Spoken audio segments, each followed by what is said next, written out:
Bendiciones a todos, Dios los bendiga. Bueno, muy atentos el día de hoy. Hoy estaré compartiendo algo de parte de nuestro testimonio, del por qué tomamos la decisión va a ser 10 años en septiembre, de venirnos. Pero no fue una decisión así de la noche a la mañana, porque estuvimos 1 año y medio orando al Señor por dirección. Pero antes de adelantarme en eso, quiero darles el título de hoy y que nos servirá a todos, y es cómo reconocer la espiritualidad enferma. ¿Cómo reconocer la espiritualidad enferma? Imagina a un iceberg. Todos saben lo que es un iceberg, es una montaña de hielo en el mar, que solo podemos ver un 10% en el exterior y el 90% no lo vemos. Pues de esa manera, así es nuestra vida emocional.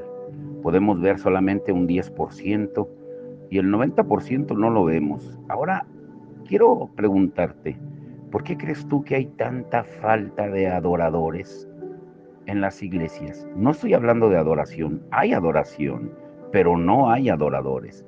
El Señor lo que busca son adoradores, no adoración. Son dos cosas distintas. Es al igual que cuando confundimos ovejas y pródigos, que no hemos entendido realmente el concepto. Pero ¿por qué hay tantos desertores en la iglesia? Pródigos que se van ya estando en la iglesia. ¿Qué tiene que ver la espiritualidad emocionalmente enferma? Los investigadores han estado siguiendo de cerca el rastro que dejan aquellos conocidos como desertores de la iglesia. Es un grupo cada vez más grande que ha continuado en aumento en los últimos años. Algunos de estos desertores son creyentes que ya no se congregan en ningún lugar. Estos hombres y mujeres tenían un compromiso sincero con Cristo, pero lentamente se dieron cuenta de que la espiritualidad que se ofrecía en la iglesia realmente no provocaba en ellos ni en otros ningún cambio de vida profundo y transformador en Cristo. ¿Qué es lo que salió mal? Si eran seguidores sinceros de Cristo, pero tenían, como cualquier persona, problemas relacionados con el matrimonio, el divorcio, las amistades, la crianza de los hijos, la soltería, la sexualidad, las adicciones, la inseguridad, la necesidad de aprobación y los sentimientos de fracaso y depresión en el trabajo, la iglesia y el hogar. Y vieron los mismos patrones de conflicto emocional dentro de la iglesia y fuera de la misma. ¿Qué pasaba en la iglesia? Otros desertores permanecieron en la iglesia, pero simplemente se volvieron inactivos. Después de muchos años de frustración y desilusión, de darse cuenta de que las evidencias de la vida de la fe no concordaban con sus propias experiencias, renunciaron, al menos interiormente, por el bien de sus hijos o quizá porque no tenían otra opción. Han decidido permanecer en la iglesia, pero de manera pasiva. Y no pueden señalar el problema con exactitud, solo saben que no todo anda bien, porque falta algo. Y hay un profundo malestar que les inquieta el alma y no saben qué hacer con ello. Y existe un tercer grupo que lamentablemente decidió abandonar su fe por completo. Se fatigaron, se cansaron al sentirse atascados y atrapados en su viaje espiritual. Y se cansaron de los cristianos que los rodeaban, quienes, a pesar de su conocimiento de Dios, entre comillas, su compromiso con la iglesia y su afán, eran compulsivos, obstinados, defensivos, soberbios, y estaban enojados y muy ocupados para amar al Dios que profesaban. Y parecía que ser cristianos costaba más de lo que valía. Y sentían equivocadamente que era mejor quedarse en casa, tomarse un café y ver la televisión o ver su celular, y que eran mejores compañeros para el domingo por la mañana. Ahora, escuchen esto. Hubo una época de mi vida en que deseaba de todo corazón ser uno de esos desertores, porque había un gran sufrimiento en una importante crisis que hizo que me retorciera de ira y de vergüenza. El hombre que se había esforzado tanto para ser un cristiano fiel y comprometido, que era tan sincero en el sentido de servir a Dios y a su reino, ¿cómo era posible que todos mis buenos esfuerzos me hubieran metido en semejante confusión? Yo no me di cuenta hasta que el dolor reveló cuánto escondía mi superficie de buen cristiano. Por eso les decía que imaginaran un iceberg al principio, porque capas completas de mi existencia emocional habían estado enterradas sin ser aún alcanzadas por el poder transformador de Dios. Había estado muy aferrado a la introspección dañina, demasiado ocupado por cumplir con la obra de Dios, como para perder tiempo investigando en mi subconsciente. Sin embargo, el sufrimiento me obligaba a enfrentar cuán superficialmente Jesús había penetrado en mi interior, a pesar de que hacía 20 años que era cristiano, casi 20. Y una de las razones de venirnos a Guanajuato fue esa.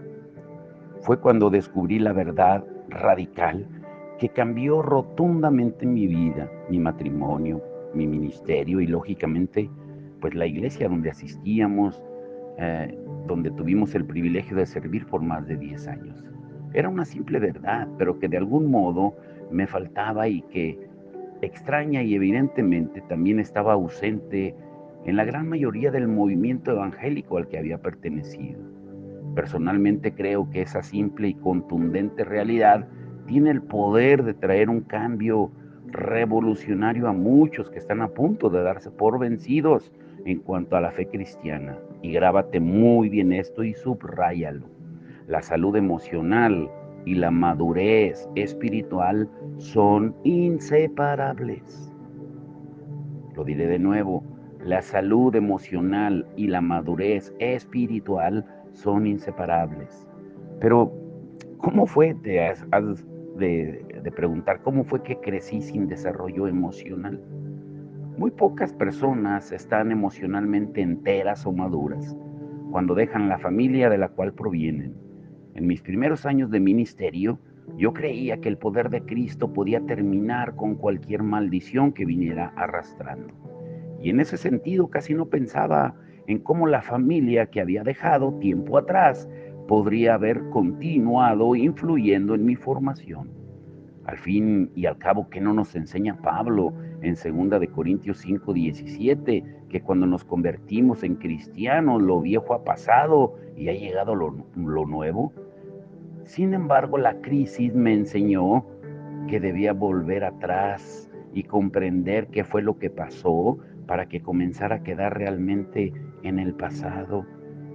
Y lo más trágico de todo es que la espiritualidad y el compromiso fiel de mi padre, que ya era cristiano en su iglesia, porque era el único miembro de la familia con, con una fe verdadera, tenían poco impacto en su matrimonio y en la crianza de mis otros hermanos. Lamentablemente, su comportamiento como padre, esposo y empleado era fiel reflejo de su familia de origen y su cultura, en lugar de la nueva familia de Jesús. Y sin lugar a dudas, mi familia eh, pues es distinta a la tuya, pero una cosa que he aprendido después de más de 25 años de trabajar de cerca con familias es que tanto tu familia como la mía también están marcadas por las consecuencias de la desobediencia de nuestros primeros padres. Como dice Génesis 3, vergüenza, secretos, mentiras, traiciones, fracasos, desilusiones y anhelos de amor incondicional sin resolver que están bajo la apariencia incluso de una familia respetable. Ahora, yo al igual que todos ustedes, de recién iniciado, pues probé diferentes enfoques del discipulado. Y justamente cuando nuestro liderazgo en el matrimonio, en el ministerio, parecía estar a plena marcha, mi esposa Isabel comenzó paulatinamente a quejarse de que algo andaba muy mal conmigo y con la iglesia. Ella sabía que podía tener razón, así que y, y intentó llevar a la práctica diferentes énfasis del discipulado. Y yo también, que en cierta medida, pues me ayudaron. Y yo mismo me, me platicaba a mí mismo para convencerme de algo, de que cómo podría ser más eficaz. Más lectura de la Biblia, Francisco. Eso cambiará a las personas, sus mentes se renovarán y tendrán una vida cambiada. No, es la vida en grupo, consigue llevarlos a niveles de comunión más profundo en grupos pequeños. Eso servirá. Francisco, recuerda, para un cambio profundo se necesita el poder del Espíritu Santo. Eso puede llegar solamente con la oración. Dedica más tiempo a la oración y organiza más reuniones de oración en la iglesia. Dios no hace nada a menos que oremos. Incluso llegamos a tener varias veces 40 días continuos de oración. Y hace exactamente 10 años, tuvimos los últimos 40 días de oración en la iglesia en Oxnard, antes de venirnos para México. Eran varias las cosas que venían a mi mente. No, esto es cuestión de guerra espiritual, necesitamos hacer más guerra espiritual. O sea, el motivo por el cual las personas no están cambiando verdaderamente es que tú no estás enfrentando los poderes demoníacos que hay dentro y alrededor de ella. Vete a las escrituras y verás que la autoridad de Jesús para liberar a las personas de los demonios está disponible para todos. Adora, solo adora. Si la gente se empapa solo de Dios, que está presente en la oración, eso funcionará. Recuerda las palabras de Cristo en Mateo 25:40. Conocemos a Cristo cuando nos entregamos sin límites al más pequeño de mis hermanos, el enfermo, el forastero, al que estuvo preso. Haz que se comprometan a servir a los pobres y ellos cambiarán. No, Francisco, necesitas personas que oigan a Dios de una manera singular y que tengan una perspicacia profética. Finalmente les quitarás las cadenas invisibles que llevan encima. Francisco, la gente no comprende realmente la gracia de Dios en el Evangelio.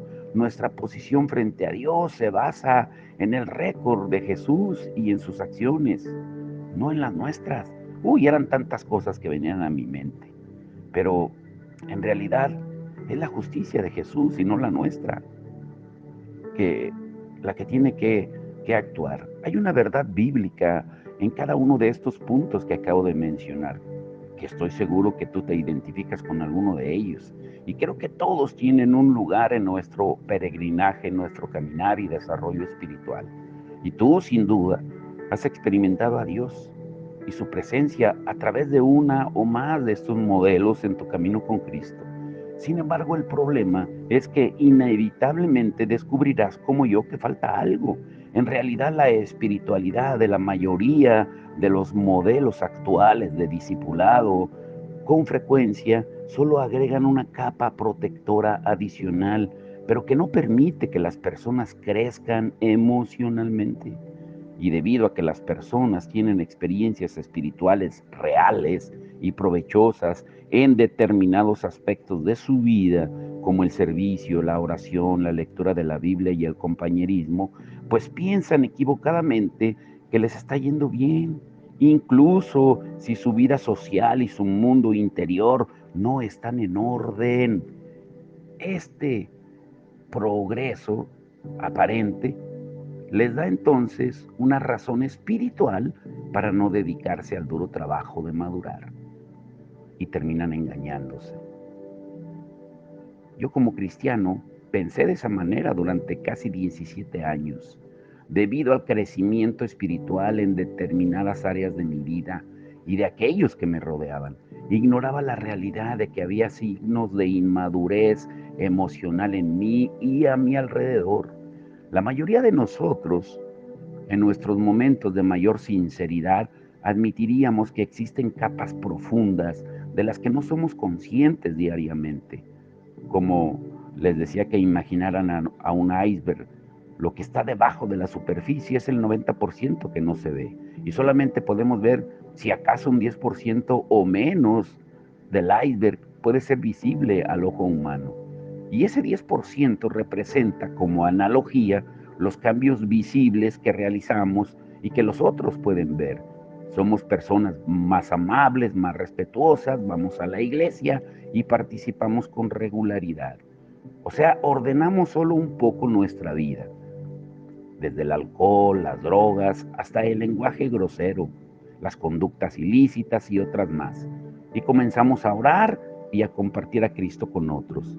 Sin embargo, las raíces acerca de quiénes somos permanecen inalteradas.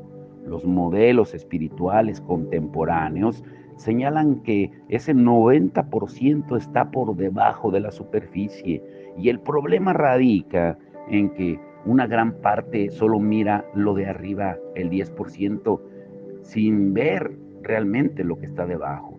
Y aún continúan sin ser tocada esa área escondida por Jesucristo, hasta que se adopta un compromiso serio con lo que estamos llamando la espiritualidad emocionalmente sana. Pero, ¿cómo fue que el dolor llamó mi atención? Hubo 3 hechos que me convencieron, a pesar de gritar y patalear, de que me debía abrir paso hasta el concepto de tener una espiritualidad emocionalmente sana. En primer lugar, no estaba experimentando la alegría y la satisfacción en Cristo que las Escrituras nos prometen. Me sentía infeliz, frustrado, agotado y hostigado. Dios me había iniciado en la vida cristiana con la promesa de que mi yugo es suave y mi carga es ligera, como Él dice en Mateo 11:30. Una invitación a una vida libre y plena, pero ya no lo estaba sintiendo. En la antigua Palestina, para entender lo del yugo, el yugo estaba hecho a mano y de madera, para que se amoldara perfectamente bien en el cuello y en el lomo de los bueyes y evitar así el roce y los posibles cortes. De la misma manera, la promesa de Jesús de un yugo suave y liviano puede traducirse así: he diseñado una vida para ti, un yugo para que lo uses, que encaje perfectamente con quien eres, es suave y liviano. Sin embargo, la realidad era que después de muchos años como cristiano activo, me sentía cansado y con necesidad de un descanso. Vivía en función de la reacción a lo que otras personas hicieran o pudieran hacer, pensaran o pudieran pensar de mí. En mi interior sabía que debemos vivir para complacer a Dios. Vivir de esa manera era diferente porque el yugo de Dios resultaba muy pesado para mí. En segundo lugar, estaba enojado, amargado y deprimido. Y durante 5 años había intentado hacer el trabajo de 2 o 3 personas. Teníamos 2 servicios en la iglesia. Bueno, 2 servicios, uno en inglés, otro bilingüe, a la 1 y uno a las 6, porque había mucha gente de Oaxaca, y a las 6 de la tarde, y ministrábamos en todos esos servicios, mi esposa y yo. Ahora les quiero decir un poquito de cómo era la agenda y la parte emocional, cómo la teníamos descuidada. Los lunes teníamos reunión general con todos los líderes y los pastores principales de la iglesia. Los martes yo me quedaba cuidando a los niños, Isabel tenía reunión con un grupo de mujeres. Los miércoles practicábamos con los grupos de alabanza, éramos encargados de 3 grupos de alabanza en la iglesia, porque aparte de predicar en uno de los servicios, mayormente en el de la 1 o en el de las 6, ministrábamos en la alabanza en los 3 servicios. Los jueves íbamos a predicar a Santa Bárbara, California, que está a 45 minutos de Oxnard. Los viernes dábamos clases en la escuela bíblica. Los sábados había servicios especiales, sea de hombres, mujeres, campamentos, etcétera. Los domingos comenzaba con oración de las 5 a las 7 de la mañana. Íbamos al primer servicio a las 10, después al de la 1 y después al de las 6. Ahora les pregunto, ¿a qué hora teníamos tiempo para compartir como familia? ¿A qué hora teníamos tiempo para que nuestras emociones fueran correctamente dirigidas por Dios.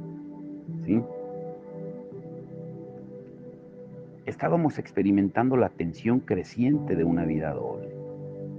Predicaba de amor y de perdón los domingos y los lunes me iba al trabajo cansado, cargado, y de esa forma experimenté la tensión cada vez mayor de una doble vida.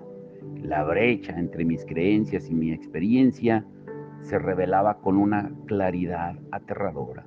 Y en tercer lugar, mi esposa Isabel estaba sola, cansada de criar a nuestros hijos como si fuera una madre soltera. Ella quería más de nuestro matrimonio, estaba lo suficientemente frustrada y finalmente, Dios me hizo volver en sí. Había llegado a un punto en el que no aceptaría más excusas ni demoras, mi comportamiento evasivo. Simplemente ya no tenía más que perder. Y un jueves, estando en el trabajo, y me faltó decirles que predicábamos en la radio.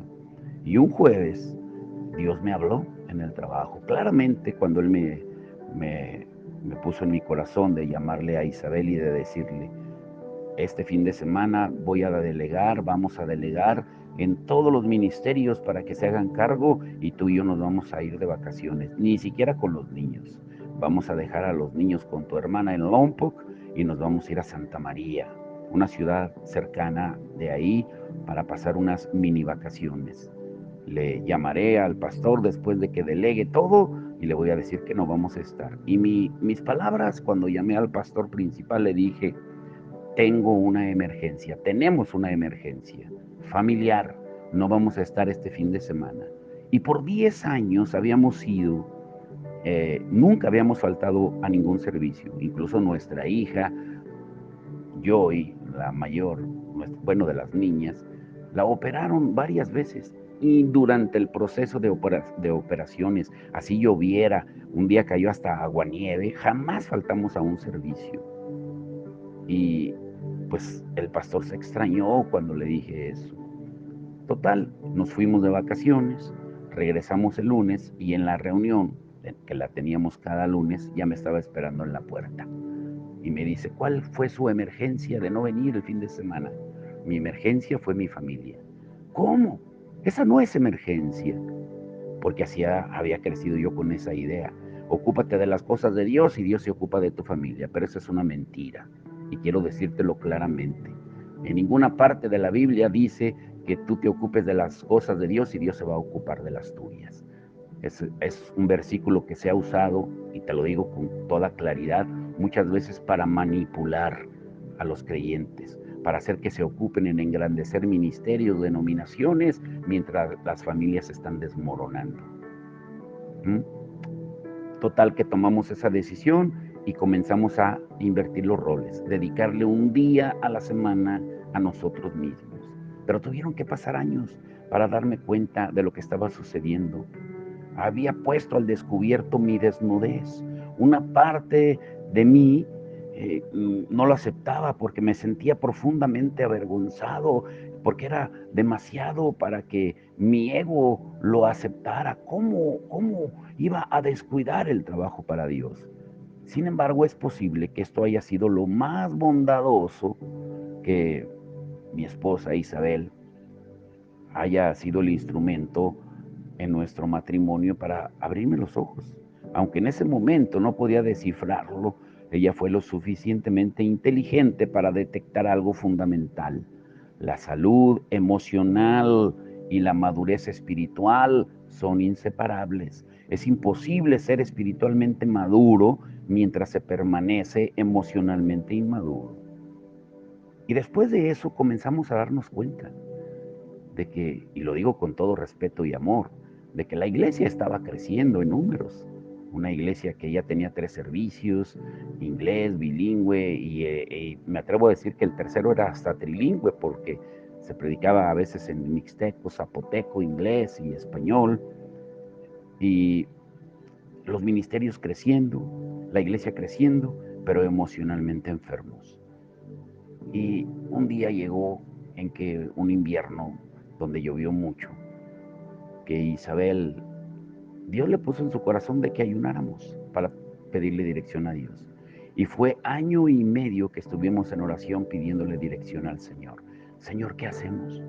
Porque aquí estamos llenos de trabajo, la iglesia, la denominación está creciendo, pero tu reino no, tu reino no, porque estamos haciendo miembros, pero no discípulos.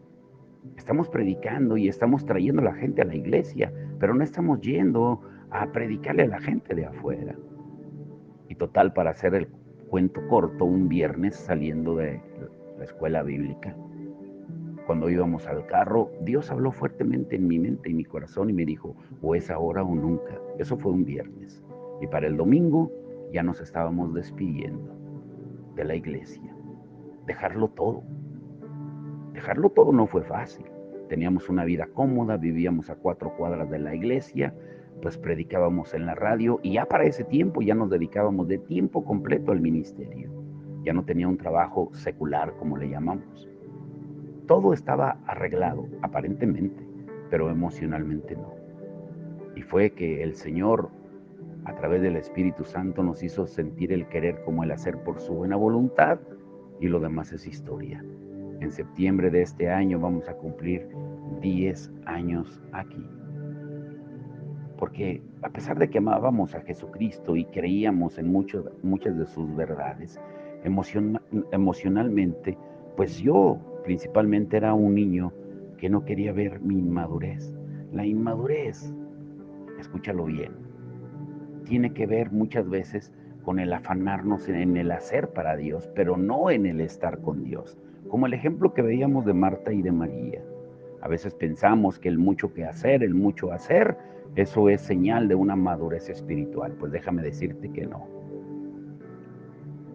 Tenemos que estar conscientes que el sufrimiento tiene la asombrosa capacidad de abrirnos a nuestras verdades y de ponernos en movimiento. Finalmente yo admití la dolorosa verdad de que grandes áreas de mi vida eran como el iceberg. Solo se veía el 10%, pero el 90% estaba oculta. Seguían sin que las tocara Jesucristo. Mi conocimiento bíblico, mi posición de líder, mi formación de seminario, de estudios, de experiencia y aptitudes no habían cambiado aquella realidad embarazosa. Estaba envuelto en lo que ahora caracterizo como una espiritualidad emocionalmente enferma. Pero deseaba escaparme y mirar a la categoría de desertores de la iglesia, como lo decía hace un momento, y de la adoración. Ahora Dios nos hizo personas completas. Escucha esto.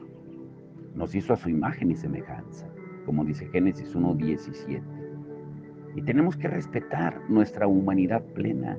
Esa imagen abarca dimensiones físicas, espirituales, emocionales, intelectuales y sociales.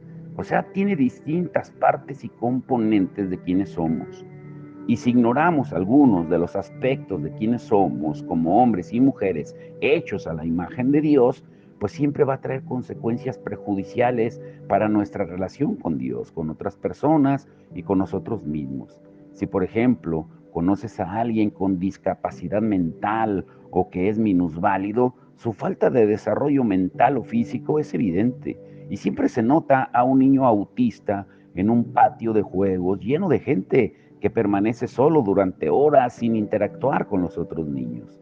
Sin embargo, el subdesarrollo emocional no se evidencia cuando conocemos a las personas por primera vez.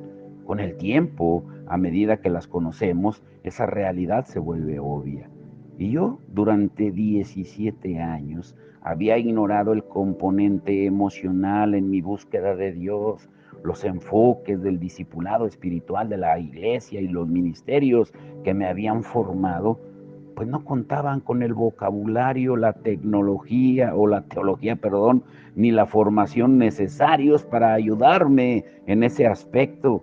Y no importaba cuántos libros leyera ni a cuántos seminarios asistiera sobre estas áreas física, social, intelectual y espiritual. No importaba cuántos años pasaran, si 17 u otros 30, emocionalmente continuaba siendo un niño hasta que esto se reveló y se transformó a través de Jesucristo. los cimientos espirituales sobre los que había construido mi vida y había enseñado a otros, estaban agrietados y no se los oculté a aquellos que eran muy cercanos a mí. Me habían enseñado que la forma de enfrentar la vida era por medio de la verdad, la fe y los sentimientos, en ese orden. Y como consecuencia, la ira, por ejemplo, simplemente no era importante para hablar con Dios. De hecho, era peligrosa y era necesario reprimirla. La mayoría de las personas son o los que reprimen su ira o la demandan o la desatan en otros. Algunos hacen dos cosas: acumulan ira hasta que explotan con otros. Y yo era uno de aquellos que reprimía su propia ira. Le pedía a Dios que se llevara mis malos sentimientos y me hiciera amar a Jesús. Y mi fracaso de no poner atención a Dios y no prestar atención a lo que sucedía dentro de mí me hizo perder muchos dones. Él venía con amor y me hablaba intentando conseguir que yo cambiara así y simplemente no lo escuchaba, no lo oía. Nunca me imaginé que podría encontrar a Dios a través de sentimientos como la tristeza, la depresión y la ira. Y cuando por fin descubrí la relación fundamental entre la salud emocional y lo espiritual, fue cuando comenzó para mí una revolución y no hubo vuelta atrás. Y esa relación transformó mi viaje personal con Cristo y mi matrimonio. Y ahora, les podemos decir, mi familia y yo, durante casi 10 años hemos tratado de vivir a la manera de Dios. Sinceramente, estos han sido los mejores años de nuestra vida como seres humanos, como esposo, como padre, como seguidor de Jesús y pastor de la iglesia. Aprendí que si nos tomamos, mejor dicho, el duro trabajo de integrar, si no tomamos el duro trabajo de integrar la salud emocional y la espiritualidad, podemos experimentar de verdad ah, las maravillosas promesas que Dios ha hecho a nosotros. O sea, tenemos que integrarlo, no podemos separarlo, porque la iglesia y la comunidad es cuando Dios hará que nuestra vida sea realmente hermosa. No podemos descuidar esas áreas. El apóstol Pablo declaró: ¿qué sucede cuando vivimos la vida a la manera de Dios? Dice que Él trae regalos a nuestra vida, de la misma manera en que el fruto aparece en el huerto. Es lo que dice Él en Gálatas 5:22. Me gusta una versión bíblica del mensaje en inglés, que, y vamos a ver dos versiones de la Biblia para demostrar cómo Pablo describe esos hermosos frutos de Gálatas 5:22 al 23. Por ejemplo, en, dice el amor, en la Biblia el mensaje dice cariño hacia los otros, gozo, plenitud de la vida, dice el mensaje, paz, sosiego, paciencia, buena voluntad de empeño, amabilidad, sentido de compasión en el corazón, bondad, convicción de que la santidad básica se extiende a las cosas y a las personas, fidelidad, participación en compromisos leales, humildad, que no necesitamos forzar el camino de la vida, y dominio propio, o sea, que somos capaces de ordenar y dirigir nuestras energías con sabiduría. Dios promete que si tú y yo vivimos la vida de esa manera, aunque al principio nos parezca anormal y difícil, esa vida será hermosa. Detente por un momento en lo que estás escuchando y lento y con devoción vuelve a escuchar la lista anterior, absorbiendo cada palabra, y pregúntate sinceramente, ¿en qué medida esos frutos que acabamos de mencionar son realidad hoy en mi vida? Piensa en ti, en tu hogar, en tu trabajo, en la escuela, en la iglesia. Deja que Dios te ame donde estás en este momento. Pídele que haga su trabajo en ti y que te conviertas en la clase de persona que acabo de describir. Lo que resulta trágico es que solo un escaso número de personas que anhelan a Dios van a la iglesia y sirven en ella fielmente. Leen la Biblia, aman, oran, participan de las actividades y en los pequeños grupos y logran experimentar realmente esa vida hermosa, esos regalos de Jesús. Y eso se remonta a la espiritualidad que hemos separado de la salud emocional, que permite que unas capas que están ahí profundas de nuestra vida permanezcan ocultas sin que Dios las toque. Y yo creo firmemente que las paredes con las que chocamos en nuestro viaje con Dios son regalos de Él, porque no es la intención de Dios que nos unamos a la categoría de desertores de la iglesia. Y de manera mucho más radical de la que hayamos soñado, Él está transformando y ampliando nuestra manera de entender lo que significa ser seguidor de Cristo. En el siglo XXI, de la misma manera que lo hizo con Abraham, Él nos lleva a un viaje con muchas vueltas y giros extraños para que experimentemos cambios profundos en tu vida y en la mía por medio de Jesucristo. La triste realidad es que la mayoría de nosotros no van a avanzar hasta que el dolor de estar donde estamos sea insoportable. Y es posible que sea ahí donde te encuentras ahora. Por eso recibe tu circunstancia como regalo para tu vida. Abre tu corazón mientras escuchas y conoce a Dios de manera totalmente diferente. No podemos transformarnos, o mejor dicho, invitar a Dios a que nos transforme si ignoramos o desconocemos la verdad. Mañana vamos a examinar más de cerca áreas que debemos de entender. Y es una área tan importante. Escúchalo bien. Necesitamos conocernos a nosotros mismos para que podamos adorar a Dios. Por eso yo les abrí parte de mi corazón.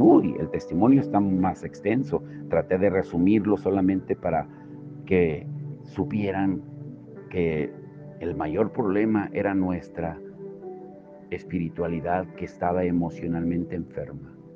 No disfraces tus actividades, tus trabajos que haces para Dios como que eres espiritualmente maduro, porque a veces lo tratamos de hacer así, disfrazamos nuestras áreas débiles y heridas con máscaras, con caretas, con trabajo, con afanes, con dinero, con cosas, con adicciones, con cualquier otra cosa. Y los cristianos tendemos a disfrazarlo con hacer para Dios en lugar de ser para Dios. Por eso hoy espero que hayas entendido de que si tú no eres emocionalmente sano, es imposible que tengas madurez espiritual. Si sigues siendo inmaduro emocionalmente. Padre, en el nombre de Jesús, te damos gracias. Agradecemos tu gracia y misericordia en nuestra vida. Si no fuera por ti, ni siquiera sabríamos nada sobre ti o sobre la necesidad que tenemos de tu obra transformadora y profunda en nuestra vida. Señor, danos la valentía para ser sinceros y dejar que el poder del Espíritu Santo invada todo lo que somos bajo la superficie del iceberg, de manera que Jesús pueda formarse en nosotros. Ayúdanos a comprender cuán grande, amplio, alto y profundo es tu amor por nosotros. Ayúdanos a entender, Señor, que tenemos que tener nuestras emociones sanas, porque podemos pensar que porque estamos activos en la iglesia, porque pasamos el mayor tiempo en la iglesia, nuestra familia automáticamente, tú te vas a ocupar de ella, pero no. Tú nos das un orden en la palabra. Primero eres tú, después es la familia y después viene lo demás. Y si somos más específicos, primero eres tú, después es el cónyuge, la esposa, el esposo, después los hijos, después los padres, después los ministerios. Señor, ayúdanos a entenderlo, que pongamos nuestras prioridades en orden, que no estemos disfrazando nuestras heridas emocionales con activismo. Es tiempo de cambiar. Te damos toda la gloria y la honra por la sanidad que estás trayendo a nuestra vida. En el nombre de Jesús. Amén y amén.